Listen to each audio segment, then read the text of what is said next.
కల్తీపాల సమస్యపై స్వతంత్ర ముందే అందరినీ హెచ్చరించింది. అయినా ప్రభుత్వాలు పట్టించుకోలేదు. ఫలితం 5గురి నిండు ప్రాణాలు బలి. అధికారుల నిర్లక్ష్యం నిండు ప్రాణాలు పోవటానికి కారణమైంది. అయితే దీనికి గల పూర్తి డీటెయిల్స్ అందించడానికి మా ప్రతినిధి భవానీ లైవ్లో ఉన్నారు. భవానీ, చెప్పండి.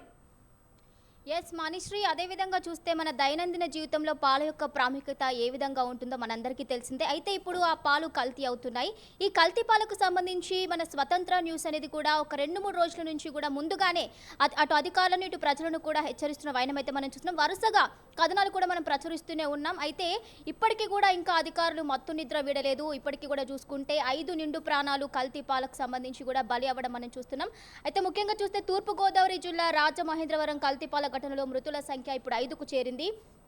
ఇక ఈ ఘటనలో తాజాగా దివాన్ చెరువుకు చెందిన మంచి రాధాకృష్ణమూర్తి, అదేవిధంగా లాల చెరువు ప్రాంతానికి చెందిన యాళ్ల శేషగిరిరావు కూడా మృతి చెందగా, అంతకుముందు చౌడేశ్వరి నగర్కు చెందిన తాడి కృష్ణవేణి, లాల చెరువుకు చెందిన కనకరత్నం సహా మరొకరు చనిపోయారు. అదేవిధంగా చూసుకుంటే మరో 4 చిన్నారులు రాజమండ్రి పిల్లల ఆసుపత్రులు కూడా చికిత్స పొందుతున్న వైనమైతే మనం చూస్తున్నాం.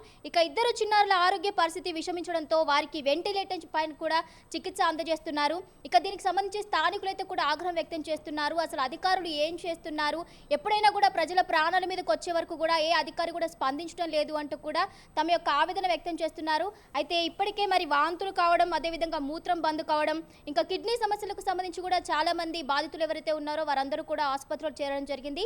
అయితే దీనికి సంబంధించి ఎవరైతే పాల సరఫరా చేసిన పాల వ్యాపారి గణేష్ ఎవరైతే ఉన్నారో కూడా అతన్ని పోలీసులు అరెస్టు చేసినట్టుగా అదుపులోకి తీసుకున్నట్లుగా తెలుస్తోంది. అయితే అసలు ఎన్ని రోజుల నుంచి పాల సరఫరా అనేది జరుగుతుంది, అయితే ఇటువంటి ఘటనలు ఇంతకు ముందు ఎప్పుడైనా పునరావృతం అయ్యాయా అనే నేపథ్యంలో కూడా విచారిస్తున్నట్లుగా తెలుస్తోంది.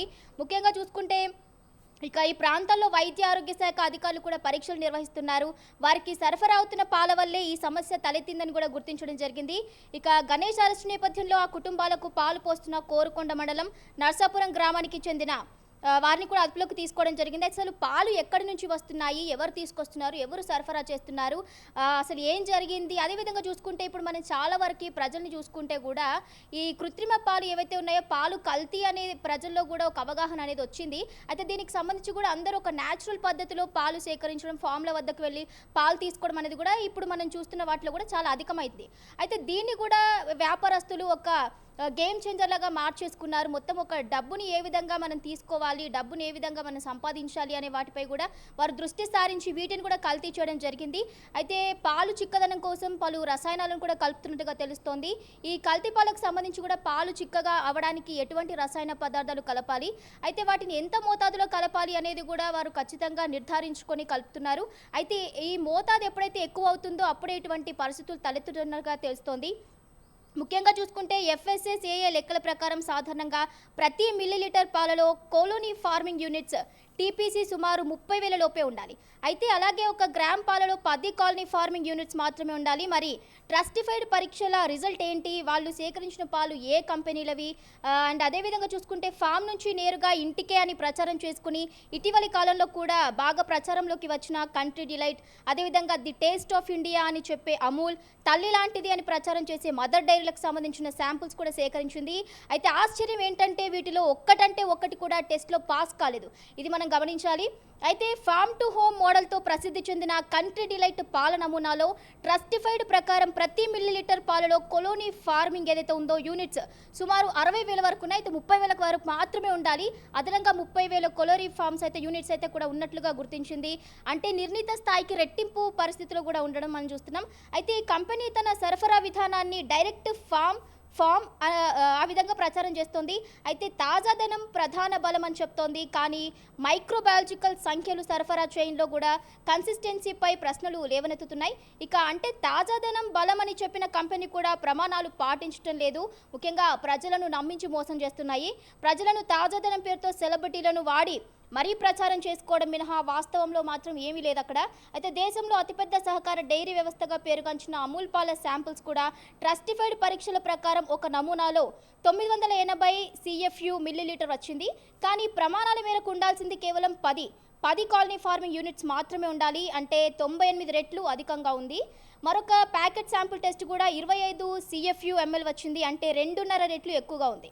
అయితే ఏది కూడా ఏ బ్రాండ్ అంటే బ్రాండ్ పేర్లు వేసుకొని బ్రాండ్ గుర్తింపులు వేసుకొని ప్రజలను మోసం చేస్తున్నాయి.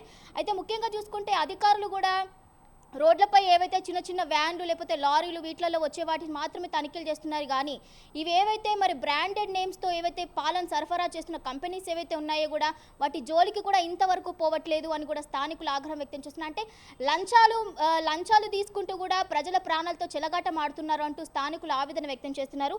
ఎన్ని రోజులైనా కూడా ఇలాంటివి ఎన్ని ఘటనలు పునరావృతమైనా కూడా అధికారుల్లో ఎలాంటి చలనం లేదు అంటూ కూడా అదేవిధంగా ప్రజల ప్రాణాలు పోతున్న అధికారులు ఎందుకు పట్టించుకోవడం లేదు. ఇలాంటి సంఘటనలు ఏవైనా జరిగినప్పుడు మాత్రమే అధికారులు మేము మీకోసం ఉన్నాం, మీ తరఫున మేమున్నామంటూ పోరాటం చేసినప్పుడు ప్రెస్ మీట్లోకి వచ్చి ప్రెస్ ముందు మాట్లాడడం తప్ప తర్వాత చేసేది ఏమీ లేదు అంటూ కూడా స్థానికులు తమ ఆందోళన వ్యక్తం చేస్తున్నారు. ఇక మొత్తంగా చూసుకుంటే ఇక టోటల్ ప్లేట్ కౌంట్ అనేది 1 మిల్లీలీటర్ పాలలో పెరిగే బ్యాక్టీరియా సంఖ్య. ఇక ఈ సంఖ్య 3 విషయాలు చెప్తుంది. పాలు ఎలా సేకరించారు, ఎలా నిల్వ చేశారు, ఎలా రవాణా చేశారు, అదేవిధంగా ఈ అంశాల ఆధారంగానే పాల నాణ్యతను గుర్తించాల్సి ఉంటుంది. అయితే ఇక పాలు అన్ని రకాల పోషకాలను సమృద్ధిగా అందించే ఆహార పదార్థం. అందులో బ్యాక్టీరియా పెరగడానికి అనువైన వాతావరణం సహజంగా ఉంటుంది. ఉష్ణోగ్రత పెరిగితే బ్యాక్టీరియా వేగంగా పెరుగుతుంది. కొన్ని సూక్ష్మజీవులు 20 నుంచి 30 నిమిషాల్లోనే రెట్టింపు అవుతాయి. అయితే ముఖ్యంగా మనం చూసుకుంటే పాలు సరఫరా చేస్తున్నారు, కానీ అవి ఎన్ని గంటల్లో ప్రజల వద్దకు వెళ్తున్నాయి, ప్రజల ఇండ్లలోకి వెళ్తున్నాయి అనేది కూడా మనం గమనించాల్సిన విషయం. ఈ రోజు సేకరించిన పాలు 2 రోజుల తర్వాత కూడా ప్రజల వద్దకు వెళ్తున్న పరిస్థితి మనం చూస్తున్నాం.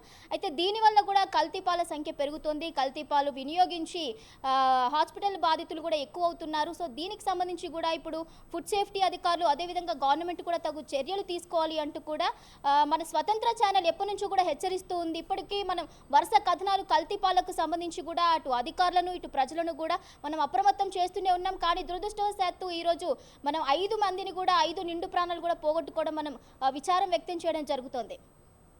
Okay, thank you Bhavani.